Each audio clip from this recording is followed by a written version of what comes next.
Hello everyone, and welcome to another Singerreise video podcast. My name is Jonathan Sylvia, and I'm your host. Thanks for joining us. Before we get into the main part of today's presentation, I wanted to point out that we have a new pronunciation of the title of this video series. We're now going to use the word Singerreise, starting with an S sound, instead of the Singerreise that we used in the first few videos, with a Z sound on it. Part of the reason for this is that one of my German colleagues mentioned that Singer is not actually a German word. Sänger, with an A umlaut in it, would be. So a pseudo-German word could be Singerreise, but not Singerreise. So we're going to, but of course I'm already committed with the spelling of Singerreise. I also wanted to use this pronunciation to point out that this is about an American doing a project that involves German art song. So putting an American word with a German word and kind of smashing those together makes a lot of sense. So from here on out, we'll be doing Singerreise, and I'll just keep retraining myself to make sure I say it that way every time. Okay, back to the main part of today's presentation. Today is actually a very special day in the Singerreise video series because we get to hear for the very first time one of the pieces in Winterreise. The first piece called Gute Nacht, and this is going to be with myself performing the vocal part and my wife playing the piano part. So you'll get to see that in just a moment. But before we get into that, I wanted to show you just a little bit about my favorite parts about Gute Nacht and tell you a little bit about the text. Gute Nacht is the first song in the Winterreise cycle. And it's a song about beginnings, of course, being the beginning of the entire journey that our character is going to go on. In this case, I'm going to start calling the character the Wanderer, for lack of a better term. Maybe I'll call him the Traveler a little bit later. But for now, we have the Wanderer. And the basic plot of the song, which we have a little bit of a plot in this one, the Wanderer is leaving the home of his beloved and starting his journey, heading out the door and getting on the road. So it is a story about beginnings. But what I find a little bit interesting about it is that it's not only just about beginnings, it's also about endings. The whole Winterreise cycle starts with the ending. If you think of a good movie script, you might think of the love affair being the central plot point of the movie. But in this case, the love scene has already happened, and we start the Winterreise cycle with the love disintegrating and falling apart, and the traveler going on his separate way. I kind of like that that Winterreise starts with an ending, rather than just starting at the beginning and letting the whole story unfold. It gives it a little bit of a darker color too, because everything has already, all of the wonderful stuff has already happened, and we're just going to be going on this long, kind of dreary journey into the darkness and into the cold and snow. And of course, we're going to meet people and characters and places along the way. But the main thing that we would usually see in a story has already happened. There's also a few parts of the text that I also wanted to highlight. The song happens in 4 different verses, and in the first verse, there's one line in there that I find particularly interesting. It says, Das Mädchen sprach von Liebe, die Mutter gar von Ehe. And roughly translated, that means that the maiden speaks of love, and the mother speaks of marriage. This is a little bit on the funny side, because every maiden's mother, of course, is going to be speaking of marriage whenever she sees the two lovers get together. I actually like it because it gives a little bit of insight into what really was going on. We get so few clues as to what has happened prior to Winterreise, and this is one of those key clues. It seems that the Wanderer and the maiden did have some sort of love thing going on, and it must have been pretty good. In fact, I'm even starting to think that the maiden and the Wanderer even perhaps were engaged to be married. But for some reason or another, they are breaking it off, or at least the Wanderer is breaking it off.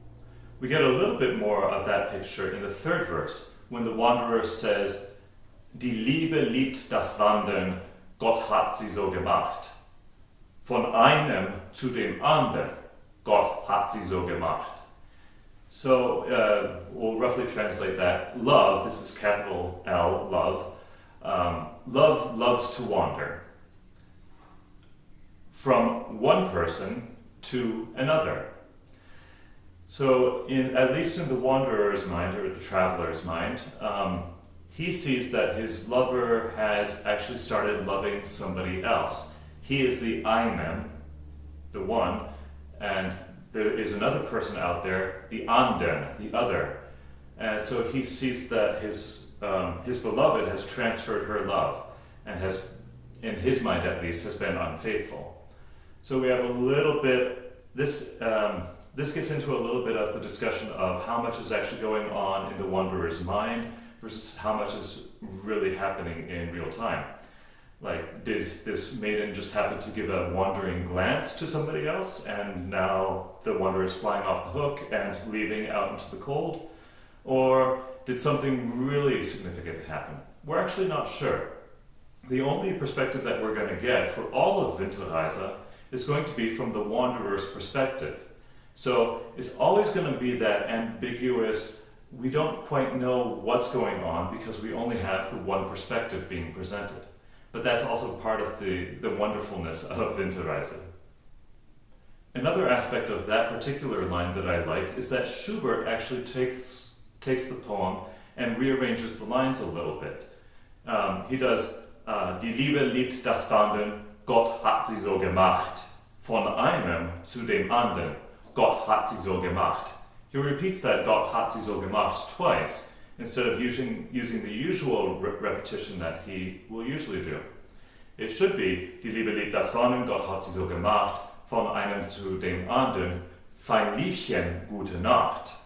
So that fourth line in there is omitted, and when he does the repeat of this text, he actually switches out the Gott hat sie so gemacht with the fein Liebchen, gute Nacht. Fein Liebchen, gute Nacht means dearly beloved, good night. So I like how Schubert is punctuating each of these statements. Love loves to wander. God made it so. From one to another. God made it so. Then, love loves to wander. My dear one, good night. From one to another. My dear one, good night. You see, every time he comes back to that little repeated phrase, it has a little bit of a different significance to it. And anyway, I find it very entertaining.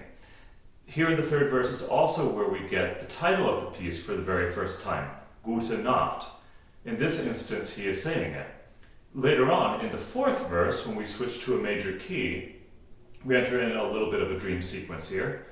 In the fourth verse, he says, I was going out and there was the door there, and I decided to write on the door. And then we have the words that he writes on the door, Gute Nacht. So kind of first he speaks the words, and then he actually writes it on the doorpost. He's a little bit of a graffiti artist from the 1800s. A couple other little special lines that my wife liked. She really liked in the first verse that there was the Mondenschatten. This is the image of the moon shadow. She thought that was quite lovely. She also mentions, however, that on the musical side of things, that there's this repeated eighth note pattern that starts at the very beginning and continues all the way through the piece. Well, she compared that to our walking music. This is the beginning of our Reise, the beginning of our journey, and here we are walking out the front door and starting our way down the snowy path. Anyway, those are a few of the things that I found and that my wife found interesting about this opening piece, Gute Nacht.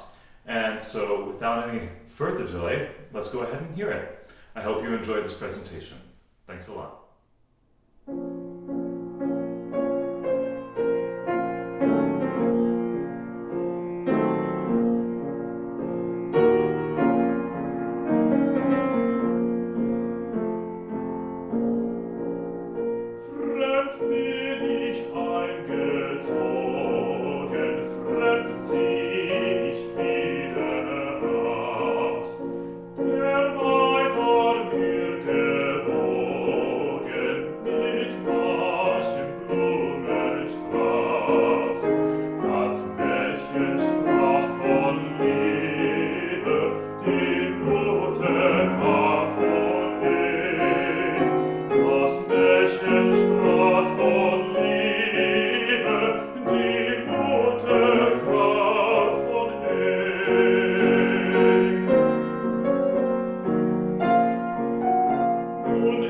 ist die Welt so trübe, der Weg erhielt den Schnee.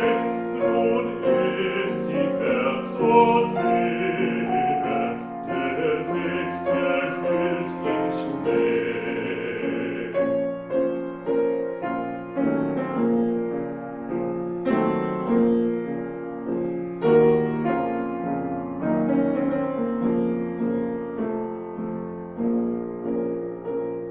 Ich kann zu meiner Reise nicht wählen mit der Zeit, muss samt der Weg mir weisen in diese Dunkelheit. Es zieht ein Mondenschatten aus mein Gefährte mit. Es zieht ein Mondenschatten aus mein Gefährte mit. Und auf den weißen Marken such ich des Wildes Feld. Und auf den weißen Marken such ich des Wildes Feld.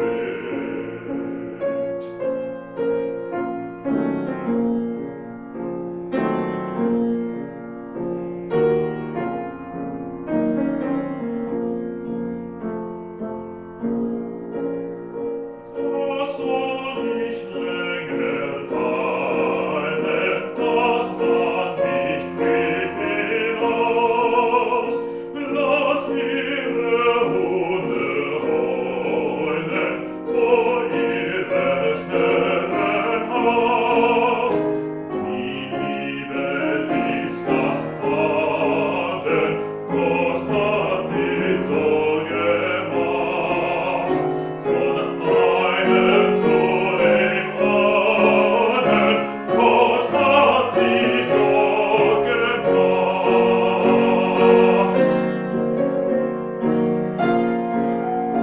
Die Liebe liebt das Wandern, freundliche gute Nacht.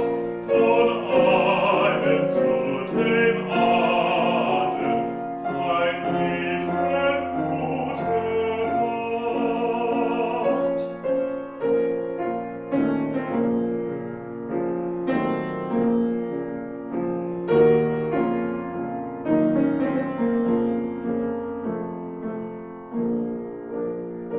Will dich im Traum nicht stören, der Schatten deiner Ruhe, sollst meinen Tritt nicht hören, sacht, sacht die Türe zu.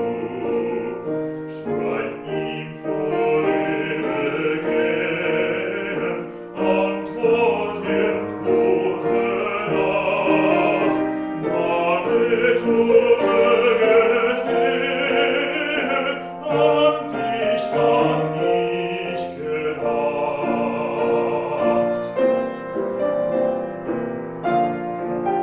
Schreib ihm vorübergehen, Antwort ihr gute Nacht, damit du mögest sehen, an dich hab ich gedacht,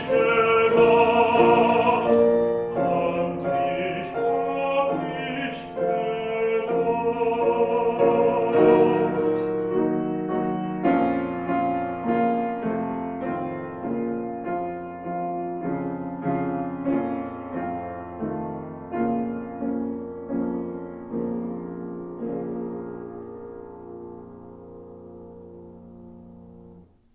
I hope you enjoyed that little presentation. If you want to find out more about Winterreise or see more videos of it, or if you want to find out about the business of singing or German art song or whatever else I might be able to put out there for you, I hope that you'll subscribe to the Singerreise YouTube video channel. You can do so by clicking the little red button that I'll put right here, or that is available on the YouTube website. You can also follow along at the webpage singerreise.com or the Facebook page facebook.com/Singerreise. I almost said Singerreise there. I need to be pretty careful about that. Anyway, I hope you'll join us again for the next time, and thanks for coming by.